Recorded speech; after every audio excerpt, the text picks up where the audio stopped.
ইতিহাসের সবচেয়ে কঠিন নির্বাচন আগামী নির্বাচন, এই কথা বলছেন তারেক রহমান। কেন বলছেন? যেখানে আমরা জানি নির্বাচনের ভাগ বাটোয়ারা হয়ে গেছে, বিএনপিকে কত আসন দেওয়া হবে, কিভাবে কারচুপি করে তাদেরকে ক্ষমতায় এনে দেওয়া হবে, জামাতকে কিভাবে কারচুপি করে থার্ড বানিয়ে দেওয়া হবে, কাদেরকে বিরোধী দল বানানো হবে, এগুলো সব আমরা জানি। তারপরেও তারেক রহমান কেন বলছেন যে ইতিহাসের সবচেয়ে কঠিন আগামী নির্বাচন? তো এটার কারণ হচ্ছে এই যে ভাগ বাটোয়ারা পাতানো নির্বাচন, এটা ধামাচাপা দেয়া, মানুষ যেন বুঝতে না পারে যে না এটা ভাগ বাটোয়ারা নির্বাচন হয়েছে। আসলে হবে ভাগ বাটোয়ারা, বলবে যে কঠিন প্রতিদ্বন্দ্বিতা হয়েছে।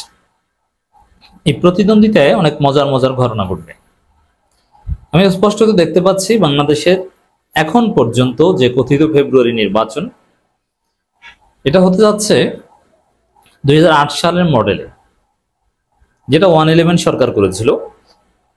আর ইউনূস সরকার এখন 111 সরকার।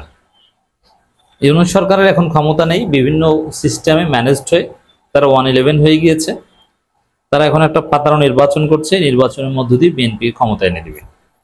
সেই জায়গায় কঠিনতম নির্বাচন, এখানে প্রতিদ্বন্দ্বিতা দেখানো হবে। সাপোজ জামাতকে হারিয়ে দেওয়া হবে অধিকাংশ জায়গায় অল্প ভোটের ব্যবধান, 1000, 2000, 700, 500 ভোটের ব্যবধান। এখন এক ভোটের ব্যবধানে হারলেও তো ওটা হেরেছে, তো আলাদা কোনো ফজিলত পাবে না। পিয়ার সিস্টেম হলে এটার লাভ আছে। এই জন্য সংস্কার বিচার ছাড়া যদি বাংলাদেশে নির্বাচন হয়, তাহলে সেই নির্বাচনটা হচ্ছে পাতানো নির্বাচন। আর সেই পাতানো নির্বাচন ধামাচাপা দিতে কৃত্রিম প্রতিদ্বন্দ্বিতা, ওই যে দেখেন না অনেক আরপির অনেক কিছু সংশোধন, এগুলো দেখানো হচ্ছে, দেখানো হবে। তারেক রহমান ইতিহাসের সবচেয়ে কঠিনতম নির্বাচন বলবেন, এবং বিএনপির মধ্যেও একটা ইন্টারনাল প্রতিদ্বন্দ্বিতা হবে, কোনো সন্দেহ নাই। আর বিএনপি সব গ্রুপে নির্বাচনে যাবে। এর মধ্যে আবার এই তারেক রহমানের বিভিন্ন গ্রুপ জরিপ নিয়ে মাঠে নেমেছে যে না জামাত তো ভালো করবে, সুইং ভোটার 48%। এনসিপিকে বোঝানো হচ্ছে যে ওই যে তোমাদের ভোট এখন 2%, কিন্তু ওই যে 48% সুইং ভোটার, মানে যারা এখনো সিদ্ধান্ত নেয়নি কাকে ভোট দিবে, ওদের মধ্যে 40% তোমাদেরকে ভোট দিবে, তোমরা গেছো বিরোধী দল হয়ে। এবং আসলে এটি হবে, এসব জরিপ টরিপ করে জামাতকে প্রলোভন দেখানো হবে, তোমরা তো প্রায় ক্ষমতায়, জামাত চরমনায় জোট করতে পারলেই ক্ষমতায়, অতএব এই পিআর সিস্টেমের দাবি মানা না হলেও নির্বাচনে আসো। আর তারেক রহমান বলছে না আমরা এত সহজে জিতে যাচ্ছি, বিষয়টা এরকম না, কঠিন নির্বাচন হবে। এখন সবাইকে নির্বাচন আনতে চাচ্ছে, কারণ যতই পাতানো নির্বাচনে আয়োজন করুক, ভাগ বাটোয়ারা করুক, যদি জামাত চরমনায় নির্বাচনে অংশগ্রহণ না করে, তাহলে সেই নির্বাচন বৈধতা পাবে না। ফ্যাসিবাদ উত্তর নতুন বাংলাদেশের second largest, third largest political party যদি নির্বাচনে অংশগ্রহণ না করে, আর অনেকগুলো দল যদি নির্বাচনে অংশগ্রহণ না করে, তাহলে সেই নির্বাচন সুষ্ঠু হবে না, সেই নির্বাচন গ্রহণযোগ্য হবে না। তারেক রহমান এই ভয়টা আছে। এখন বলছেন যে ইতিহাসের সবচেয়ে কঠিন নির্বাচন হবে। দেখেন 8 সালের নির্বাচন নিয়েও কিন্তু বড় বড় কথা আছে, যে এখনো বলে অনেকে যে সর্বশেষ সুষ্ঠু নির্বাচন হয়েছিল 8 সালে, অথচ 8 সালের নির্বাচন ছিল পুরোটাই পাতানো। একদম ডিজিএফআই ফিক্সড করেছিল কে কয়টা আসন পাবে, কোন জায়গায় কে জিতবে, এতে কোনো ব্যর্থ হয়েছিল না। অথচ সে 8 সালের নির্বাচনকে এখনো অনেকে গ্লোরিফাই করে।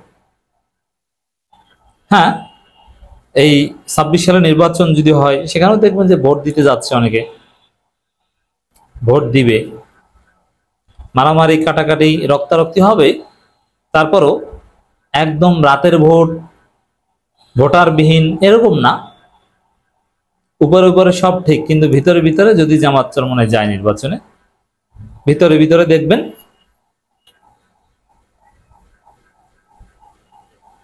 কারচুপি করে তাদেরকে হারিয়ে দেওয়া হয়েছে 500 ভোটে, 1000 ভোটে, 2000 ভোটে। তখন মানুষের মধ্যে একটা ধারণা, না এত ভালো করছে তো বিএনপি, জামাতের ভোট তো কাছাকাছি, ঠিকই তো আছে। সিট দেখা যাবে যে বিএনপি 151টা, জামাত 10টা, কিন্তু ভোটের হিসাবে দেখা যাবে, আপনাদের নিঃসন্দেহে মনে আছে এই কারচুপিটা। এই জন্য পিআর সিস্টেমের কোনো বিকল্প নেই। বাংলাদেশের ইতিহাস যত নির্বাচন হয়েছে, আওয়ামী লীগ বিএনপির ভোটের ব্যবধান কত? 2001 সাল, 8 সাল, বিভিন্ন জায়গায় দেখেন 42%, 43%, 41%, 42%। অথচ সিটের ব্যবধান 60টা 153টা, এইভাবে সিটের পার্থক্য, কিন্তু পার্সেন্টেজে 42-43, 1-2% পার্থক্য, কিন্তু সিটের ব্যবধান 100 পার্থক্য। এটা কেন? এটি হচ্ছে কারচুপি। যে না, ভোট তো পেয়েছে, এদের ভোট নাই, যেমন জামাতকে হারিয়ে 10টা আসন দেওয়া হবে, বলবে যে কই না, এরা তো ভোট পেয়েছে, এটা তো খারাপ না, কিন্তু অল্প কিছু ব্যবধানে হেরে গিয়েছে, এখানে তো কিছু করার নাই, কিন্তু এদের ভোট তো বিএনপির কাছাকাছি, এটা তো ঠিক আছে। এই মেকানিজম যাতে করতে পারে, এই জন্যই পিআর সিস্টেমটা তারা চায় না। আর পিআর সিস্টেম করলে তো দেখা যায় জামাত যদি ভোট পায় 42%, বিএনপি যদি পায় 43%, তাহলে সংসদে বিএনপি জামাতের আসন প্রায় কাছাকাছি, অল্প কিছু পার্থক্য হবে। কিন্তু ওই 42-43 দিয়ে কৃত্রিম ভাবে এই ফার্স্ট পোস্ট দি পাস্ট সিস্টেমে, মানে বর্তমান সিস্টেমে সিটের ব্যবধান 100-150 করা যায়। এই হচ্ছে কঠিন নির্বাচনের ধান্দা তারেক রহমানের। তারেক রহমান খুব উত্তেজিত যে না, সব ঠিকঠাক হয়ে গেছে, খুব শীঘ্রই দেখা হবে আপনাদের সাথে, আসতেছি। কেন তারেক রহমান এই কথাগুলো বলছেন? এর কারণ হচ্ছে সিগন্যাল পেয়েছেন তাকে প্রধানমন্ত্রী বানিয়ে দেয়। প্রধানমন্ত্রী তো ঘোষণা হয়ে গেছে অলরেডি, আপনারা দেখেছেন না? প্রধানমন্ত্রী ঘোষণা দিয়ে দিয়েছে মির্জা ফখরুল যে প্রধানমন্ত্রী হবেন তারেক রহমান। এখন মন্ত্রিত্ব ভাগবাটোরা বাকি। বিএনপির ভারপ্রাপ্ত চেয়ারম্যান জনাব তারেক রহমান বলেছেন, আগামী জাতীয় নির্বাচন বাংলাদেশের ইতিহাসে সবচেয়ে কঠিন হবে। অদৃশ্য শক্তি নানা ষড়যন্ত্র চালাচ্ছে। না, আপনার এই কঠিন এগুলো চলবে না। জামাত ইসলামী আন্দোলনের মাঠে নেমেছে, কর্মসূচি দিয়েছে, তারা বিক্ষোভ মিছিল শুরু করেছে। এটা দিন দিন জোরালো থেকে জোরালো হবে, তীব্র থেকে তীব্রতর হবে। পিআর সিস্টেম মানতে হবে, এটা জামাত চরমনায়ের একদম পয়েন্ট অফ নো রিটার্ন। অতএব ওই পিআর সিস্টেম না মেনে আপনারা ওই 200-250 ভোটে হারিয়ে দিয়ে জালিয়াতি করবেন, এই যুগ আর আসবে না।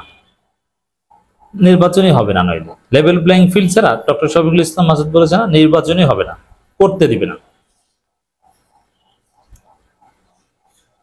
দেশে যাতে গণতান্ত্রিক অবস্থায় ফিরে আসতে না পারে সেজন্য বিভিন্ন জায়গায় ষড়যন্ত্র চলছে বলে মন্তব্য করেন।